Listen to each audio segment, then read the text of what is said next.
Like I said, we have a really special group here. It's called Encounter Life Outreach. And if you have actually volunteered at Jericho Inn over the summer or when the shutdown was happening, you could put that slide up, Paul. It cut off their name. Well, we'll edit that. I'm sorry. So anyways, if you were here at Jericho Inn during the shutdown or over the summer, their team of guys have actually come and helped Pastor Greg a lot. So that's in front of our building. If you don't know, the National Guard has been delivering a lot of our food, which has been really cool. But they've been here to help unload it. They've been here to load cars during the actual outreach. So we're really excited to have them here. So I'm going to welcome James to the stage. He's going to come and tell you a little about it, and then you're going to get to hear from some of the guys. So come on up. All right, it's yours. Good morning. So this is a funny thing. As I was looking at the picture there, I noticed I'm wearing the exact same outfit. So I just want to let you guys know, I promise I have more clothes at home. This is not the only thing that I have. But yes, my name is James Chadwick. I'm Assistant Program Director at Encounter Life Outreach. And before I tell you about Encounter Life Outreach, I want to tell you a little bit about myself. Myself, I spent about 15 years in addiction. And how many of us know that when we're struggling or suffering, God never leaves us. He never leaves us nor forsakes us. And in a moment of despair, I cried out, and my God heard me. And I found my way into a program similar to the one that we're doing here. And it was there I found the love encounter that I needed that radically changed my life. And it wasn't long after that God showed me that this is what he's called me to do, to be the hand. He wanted to be his extended hand and his extended heart, to reach out and pull somebody else out of darkness the way he did me. And that's exactly what we do here in Encounter Life. We give guys a safe place to come and receive the love and respect that God had always intended them to have. Now, Encounter Life's long-term residential program for guys that are struggling with any type of life-controlling issue, not just drug addiction. We're talking about PTSD, anger, depression, suicide. Now, this program is absolutely free. It doesn't charge nothing for the guy. It's 100% free. We provide all food, clothing, you name it. And because we understand that in addiction, we burn a lot of resources and we burn a lot of bridges, and we might not have those resources that we need to better ourselves. So we open the doors up and allow this program to be free for these guys to come get the help that they need. Here at Encounter Life, there's a 3-phase process. Now, the first phase is phase 1, where guys come in and we focus on them getting healthy, clean, and the relationship with God. In that phase 1 process, there is a 14 group study class that these guys take, helps sharpen them, teaches them biblical and moral principles, because a lot of us in addiction, we didn't have those. So we equip these guys and strengthen these guys through God's word, because we know his word is what changes. His word's what we stand on. His word never ends and never comes back to us void.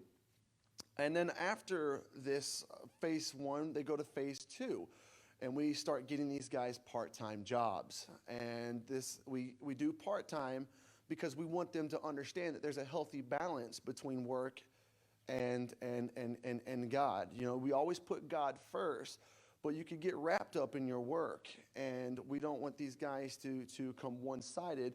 Try to find a balance between keeping their spiritual man fed and doing their work as well. And then we have a phase 3 process, which is where a guy goes full-time. They're a full-time employee now, but they are still able to stay under the protection and the covering of the ministry.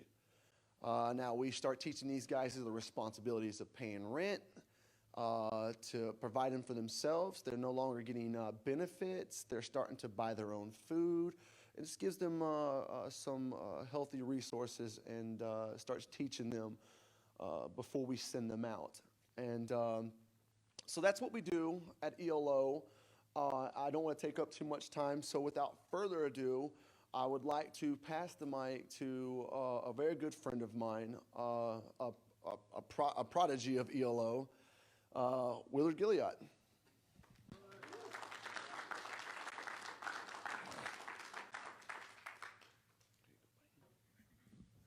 Hi, guys. So I went through ELO. I left ELO probably last October. Um, Back up a little bit before that, I spent my life addicted to drugs, hatred. It's crazy. I was addicted to hatred, you know. I dealt in witchcraft for the better part of my adult years. I came to ELO straight from a mental hospital. Second time, tried to commit suicide. And there at ELO, I was blessed with hindsight, and that hindsight showed me that God was always with me.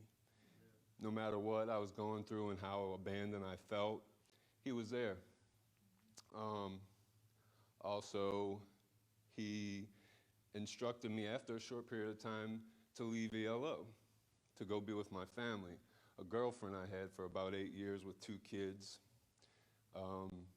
And I thought my time at ELO was over. I was wrong.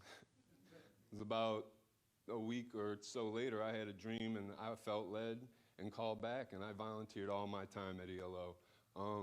In this period of time, God felt fit for me to marry that woman who is my wife today. We're expecting another baby in November. Yeah. Also, I spent, like I said, most of my time was spent at ELO. Volunteered all my time. Just about 3.5 months ago or so, I was taken on as staff there. So now I get to go there more often and do more with the guys. And it's just a blessing in my life. God's done some wonderful things for me since ELO. He blessed me with a job, making great money to support my family. And then there was a period of time where I thought that job was gone, and He provided me 2 more jobs. And then He gave me that old job back, so now I'm 3 times employed. And yeah, woo is right.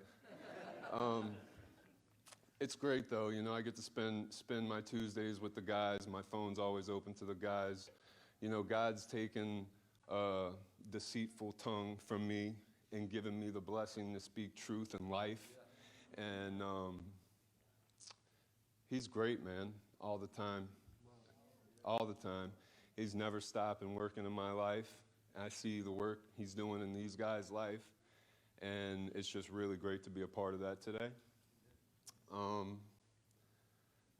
What else I got for you guys, man? Yeah, my wife was supposed to come too. She's pretty upset that she's not here, but our daughter had some tummy issues last night, so.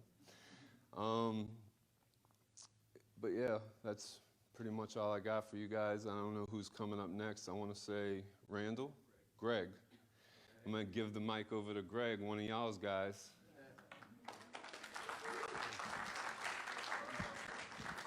Yeah, our ELO staff, they're more than just employees there. They lay down their lives for us every day, and we really appreciate you guys. My name's Gregory, and I've been in ELO for 6 months now, going on 6 months. So I'm in phase 2. I just started going back to work part-time. My family, my father, the rest of my family has seen me go down a dark path.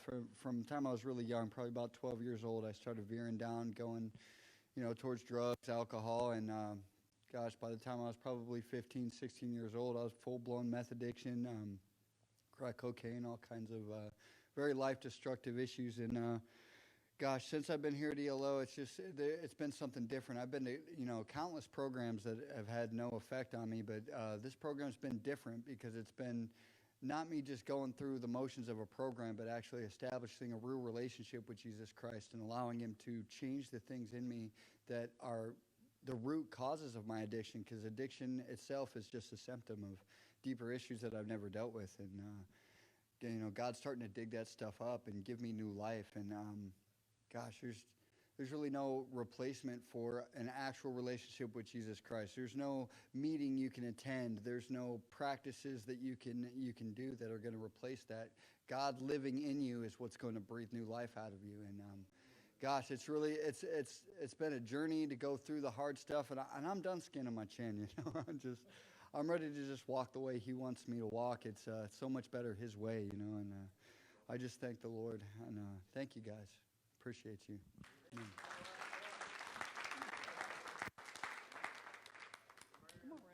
Say a couple words, Randall. This is a good friend of mine, Randall Schneider. He's phase 3 now. Thank you for the introduction. So I've been at ELO for 10 months now. I'm in phase 3 full time. Thanks be to God. Prior to ELO, I grew up in Cincinnati, Ohio. I grew up in a broken home. I'm the black sheep of the family. Everybody in my family was devout Christians. I had to get a taste of the world, I guess, to learn a lesson. I struggled for 13 years in Virginia and Cincinnati. Did 6.5 years behind bars. I was addicted to fentanyl before I came in here. I went through some of the harshest withdrawal of my life. It was really bad. Pretty much every kind of drug except for hallucinogens. My drug of choice was opiates. And through those 13 years and recently, I almost lost my legs due to an overdose. And God saw fit to heal me. And they told me no good news. Said I was going to lose my legs and all that, but God saw something different. He's got a lot more for me to come. And I also, due to intravenous use of fentanyl and heroin, I contracted hepatitis A, B, and C. And God saw fit to miraculously cure me from all those too. He's got a lot more for me. Greater is He that is in me than he that is in the world. I was a heathen, probably worse. But he's done great works in my life and my family's. He's restored my family. It's awesome. God's awesome. I'm done. Thank you, guys.